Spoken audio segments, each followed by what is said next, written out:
सर्व श्रोत्यांना आदरपूर्वक नमस्कार. कालच्या भागात आपण पाहिले गंडकी नदीमधील शालिग्रामाचे महत्त्व. आजच्या भागामध्ये आपण पाहणार आहोत हिरण्याक्ष आणि त्याचा पुत्र अंधक यांची कथा. एकदा देवांचे चक्रवर्ती सम्राट असलेले शिवप्रभू गिरजेसह काशीला गेले होते. लोकांच्या कल्याणासाठी त्यांनी तेथेच निवास करायचे ठरवले. काशीला आपली राजधानी म्हणून त्यांनी घोषित केले. भैरव नावाच्या वीराला तिचा रक्षक म्हणून नियुक्त केले आणि शैलजेबरोबर पर्वतामध्ये ते विहार करू लागले. त्यांनी पूर्वी मंदराचल पर्वताला एक वर दिला होता. त्या वराला अनुसरून ते त्या पर्वतावर गेले. पूर्व भागातून हिंडत असताना विश्रांतीसाठी ते एका ठिकाणी बसले. त्यावेळी पार्वतीने कौतुकाने हसत हसत आपल्या आरक्तवर्ण हातांनी त्यांचे डोळे झाकले. त्यामुळे सर्वत्र अंधार पसरला. शिवजींना स्पर्श केल्याबरोबर त्यांच्या कपाळावरील अग्नीमुळे तिचे हात भाजले. त्या हातातून घामाचे थेंब ठिपकू लागले. त्या थेंबांपासून कराल मुख, कुरूप, जटाधारी, काळा आणि अंध असा एक भयंकर बालक उत्पन्न झाला. तो अत्यंत संतापी होता. त्या विकृत बालकाने खूपच आरडाओरडा सुरू केला. त्यानंतर शिवजी हसून तिला म्हणाले की तू माझे डोळे झाकले होतेस ना, आता याला का घाबरतेस?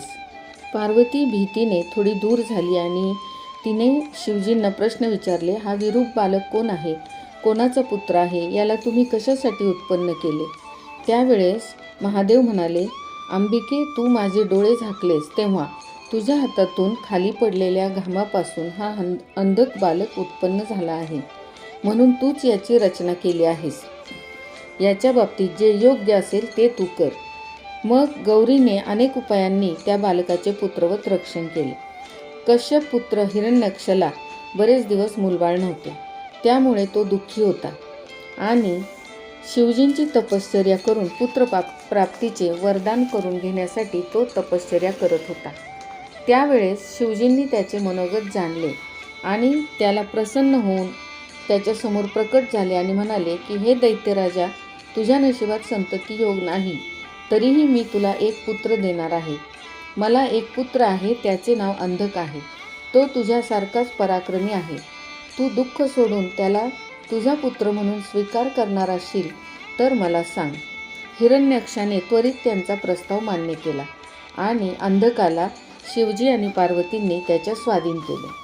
शिवजींचा पुत्र साक्षात आपल्याला मिळाला यामुळे हिरण्याक्षाच्या जीवनामधील सर्व मरगळ नाहीशी झाली.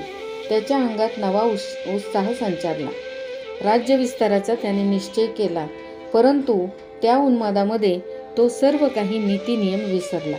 त्याने स्वर्गावर देखील स्वारी केली आणि विजय संपादन करून भूलोकी आला. पृथ्वी देखील आपल्या अधीन केली आणि तिला आपल्या राज्यात म्हणजे पाताळात रसातळाला घेऊन गेला. त्यामुळे सगळे सिद्ध, मुनी, देव, गंधर्व हे घाबरून गेले आणि ते श्रीहरी विष्णूंना शरण गेले.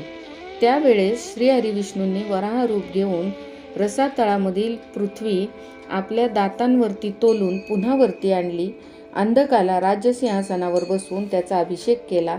हिरण्याक्षाचा वध केला आणि रसातळाला गेलेल्या पृथ्वीला पुन्हा समृद्ध करून तिची पाण्यावर स्थापना केली.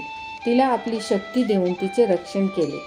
अशा प्रकारे देवकार्य संपन्न करून वराहरूपी श्रीहरी प्रसन्न मनाने आपल्या स्थानी पुन्हा निघून गेले. शिवपुराणातील या विविध कथा ऐकताना आपल्या असे लक्षात येते की देव असो, दानव असो वा मनुष्य असो, जीवनामध्ये संघर्ष हा अटळ आहे.